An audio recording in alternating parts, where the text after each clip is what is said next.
Hello, good morning. I can only apologise. I did try to do a live video feed this morning on my Facebook group, but unfortunately it didn't work.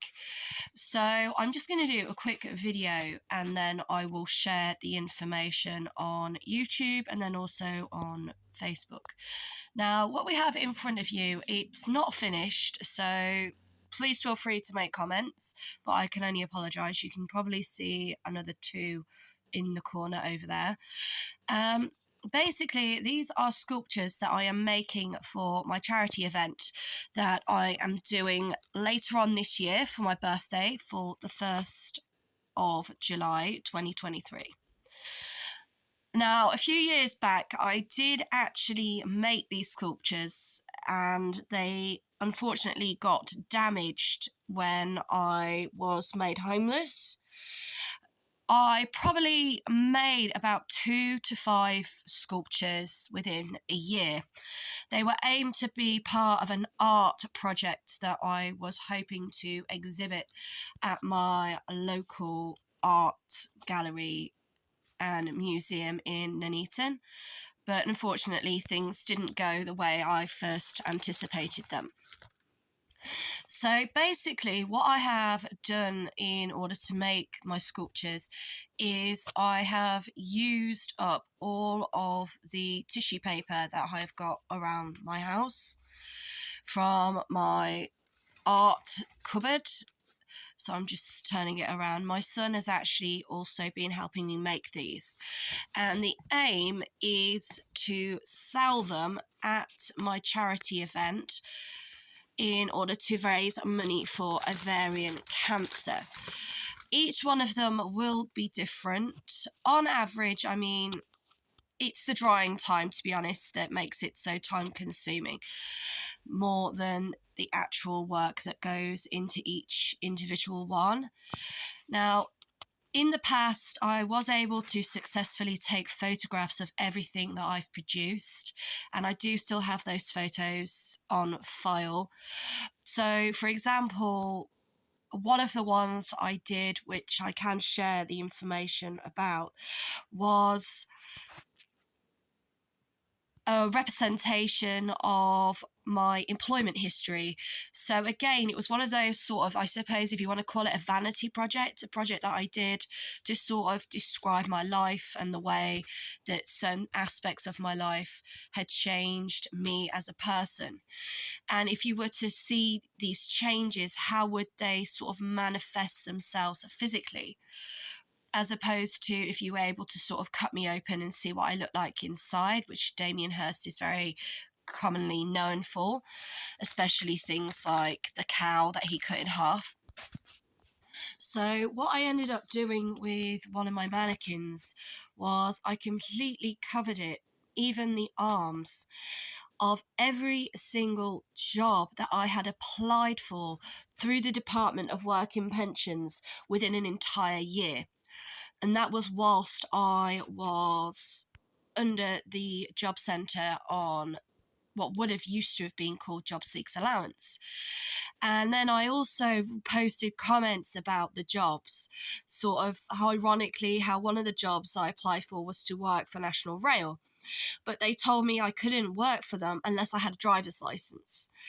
And I always found that kind of ironic how they were expecting me to have a driver's license to work for something like National Rail, because they didn't run the trains early enough in the morning for me to actually get to where I would be working for them. But yet people are constantly encouraged to use public transport in order to get to work. And then one of the others I did was pill packets, which showed the amount of medication that I was put on from a young age for health problems until they finally were able to prescribe me with the right medication, which again was sort of a depiction of the pharmaceutical companies. And although we still are very lucky to have the NHS, the National Health Service, within the United Kingdom, how easy it is for things like medication to be, used to make money. and it's more about the money side of things than the health concepts of the individual or the human beings, and how, you know, prevention is always better than a cure.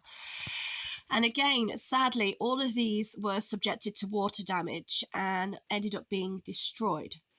So I'm aiming to do as many of these as I can by July the 1st, and I will photograph them and put them online. And then they will go up for auction. I really don't mind, to be honest. I'm not going to take offence how much people pay for these. Because I've really enjoyed doing them, and I've enjoyed doing them with my children. So again, a lot of what I've been doing recently, it's been more personal because my children have been able to get involved.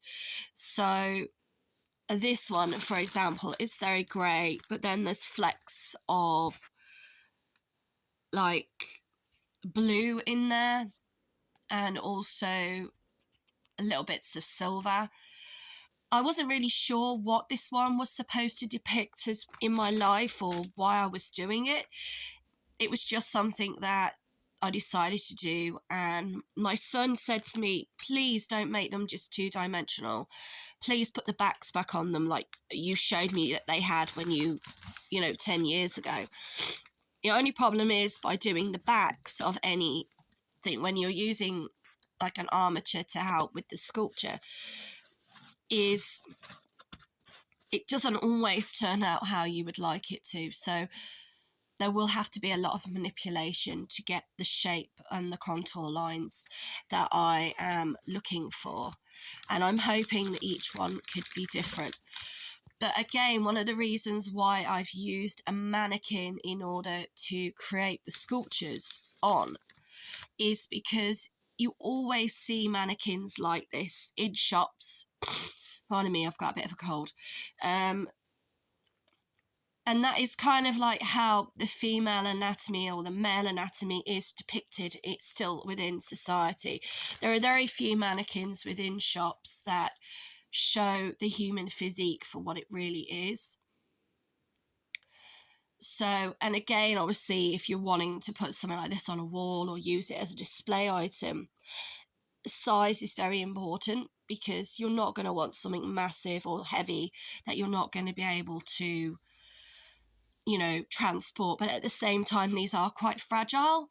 And again, with them being made of a fragile material, it does actually show how we are as a species.